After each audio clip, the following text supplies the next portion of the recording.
Disassembly. Make sure that the computer system is turned off and disconnected from the power supply. Remove unnecessary hand accessories before disassembly.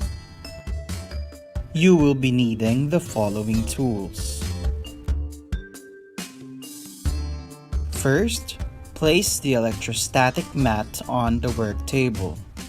Put on an electrostatic wrap or grounding strap around your wrist and connect the other end to the unpainted part of the computer case.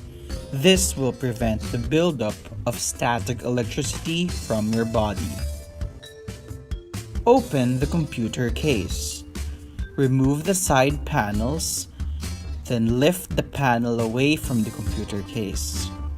There are different ways of opening cases depending on the manufacturer, so make sure to check the manual before handling the system case. All of the devices that have been installed will need to be disconnected from the power supply, motherboard, and the device. Disconnect all the cables inside, starting from the 24-pin ATX power connector, followed by the 4-pin 12 volts power connectors.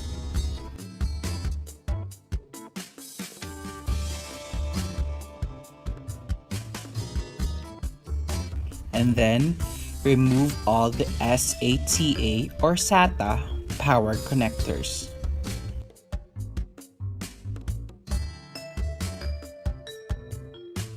To remove the power supply, the system case should have a large box where the power supply is installed.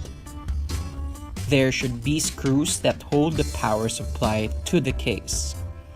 Unscrew these bolts from the power supply and put them in the box so you won't misplace them.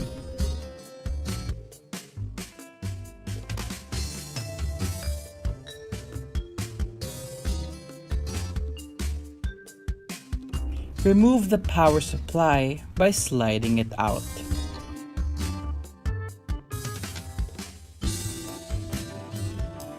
To remove the optical drive, look for the drive bay usually located on the upper portion of the system case.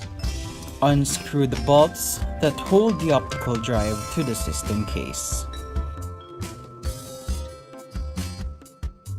Slide out the optical drive. The system case should have hard drive bays where the hard disk is placed. Unscrew the bolts that hold the hard disk on the hard drive bay. Unmount and slide the hard disk out.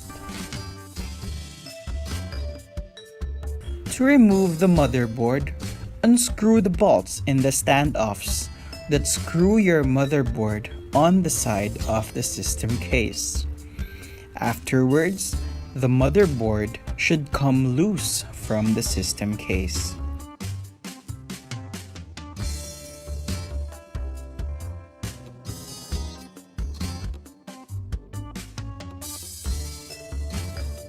To remove the RAM, look for the memory slots on the motherboard.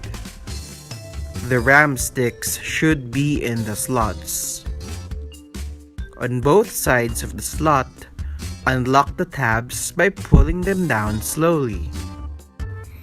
Place your finger lightly on top of the stick to support the RAM when it is released. The RAM sticks should lock out of place and be easily removed. To remove the CPU, first pull the rod that locks the CPU fan and heatsink to the mounting tabs. Put the CPU fan away. Next, lift the metal rod next to the CPU socket that holds the CPU. Take note of the arrow that points the corner of the processor to its socket. Take the CPU carefully from the socket and immediately return it once you've noted its specifications.